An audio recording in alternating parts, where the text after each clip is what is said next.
I found out my entire family had been lying to me for 23 years. Not a small lie. Not a white lie. A life-changing, identity-shattering secret that my parents, my aunts, my uncles, every single adult in my family had agreed to keep from me since the day I was born. And I only found out because my cousin had one glass of wine too many at Christmas dinner. Welcome back to Story Vault, the place where real people share the stories they cannot tell anywhere else. If you are new here, hit subscribe. We drop new stories every week.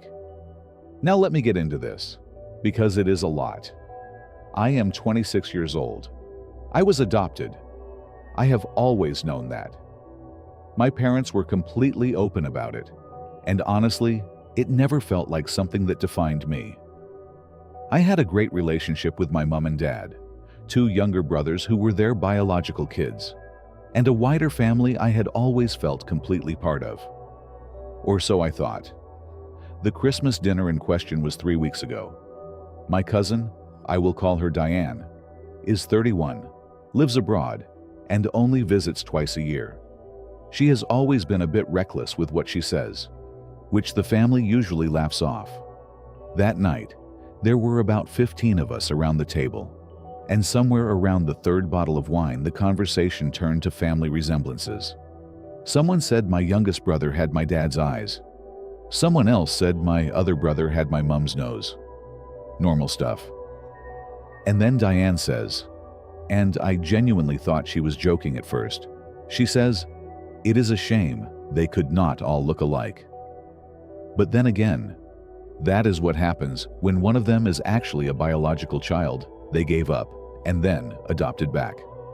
The table went completely silent. I looked at my mom, and the color had just drained from her face. My dad put his fork down very slowly.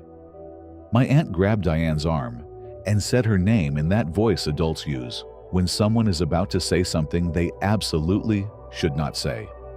But it was too late. I asked what Diane meant. I kept my voice calm. I do not know how.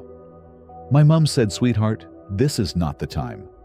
My dad said we should talk about this privately. And those two responses told me everything. Because if it was not true, they would have immediately laughed it off. They would have said, "What on earth is she on about?" They did not. They looked at each other like two people who had just been caught. I left the table. I went to sit in my old bedroom. My mom came up about 20 minutes later and told me the truth. I am their biological child. My parents had me very young. My mom was 19. My dad was 21. They were not ready. They were in a bad place financially and emotionally, and they made the decision to give me up for adoption. I was adopted by a family 2 towns over. And then, when I was 2 years old, that family was involved in a serious car accident. Both of my adoptive parents died. I had no other family through them. I went back into the care system. My biological parents, the people I have called mom and dad my whole life, had gotten their lives together by then. They were stable. They were together. They were financially okay. They found out through the system that their biological child was back in care, and they adopted me, their own biological child. And then they never told me. They raised me as their adopted child for 23 years, without ever saying that I am also their biological child, that I have full biological siblings, that my whole story is completely different from what I believed it to be. My mom was crying the whole time she told me. She kept saying they had always meant to tell me, that there was never a right time, that they were afraid of how I would react, that they just wanted me to feel like I fully belonged. My dad stood in the doorway, looking like he wished the floor would swallow him whole. I told them I needed space. I left that night, and I have not been back since. Now here is where it gets complicated, because I posted this asking, am I the asshole for not speaking to my parents since Christmas? And there is one more detail that really divided the comment section. My youngest brother is 16 years old, and he has been calling and texting me non-stop since that night. He is completely confused. He does not know why Christmas ended the way it did. He does not know why his older sibling packed a bag and disappeared. And I have not answered a single one of his messages, because I cannot figure out how to explain any of this to a 16-year-old without making our parents look terrible. So now I am being pressured from every direction. My mom is crying. My dad is sending long emails. Extended family are messaging me to say I am breaking up the family over something that happened before I was even conscious. And my little brother is just sitting at home, hurt and confused, not understanding why I have gone quiet. The comment section was almost unanimously on my side, but with real nuance. The top comment, with over 40,000 upvotes, said, "Not the asshole. Your parents did not just withhold information. They built your entire understanding of who you are on a foundation that was deliberately incomplete. And they renewed that choice every single year for 23 years. That is not a mistake. That is a decision." Another comment made a point I had not fully considered.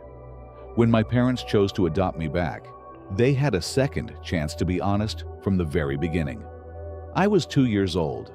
They could have told the story as something beautiful. "We made a hard choice. We were not ready, but we came back for you." They chose silence instead, and they kept choosing it. But there was a counter-argument, and it was made well. One person wrote, "Your parents were 19 and 21, in crisis, doing the best they could with almost nothing. They came back for you when they did not have to. They could have left you in the system. That is not nothing." And that comment got a huge amount of support too, which tells you how genuinely complicated this whole situation is. The most interesting thread was about my little brother. Someone pointed out that he is also a victim in all of this. He has lost his older sibling without knowing why. And if I want to protect that relationship, sending even one short message, just to say I am okay, I just need time, this is not about you, might be worth doing. So what do you think? Am I the asshole for going silent without any explanation to a 16-year-old who had nothing to do with any of this? Or are my parents entirely responsible for everything that has followed, including the damage to my relationship with my brother? Leave your verdict in the comments. I read every single one, and I genuinely want to hear what you think about this one. If you want more stories like this, subscribe and hit the bell. New stories every Thursday and Sunday. And if you know someone who would have strong opinions about this, send it to them. I will see you in the next one.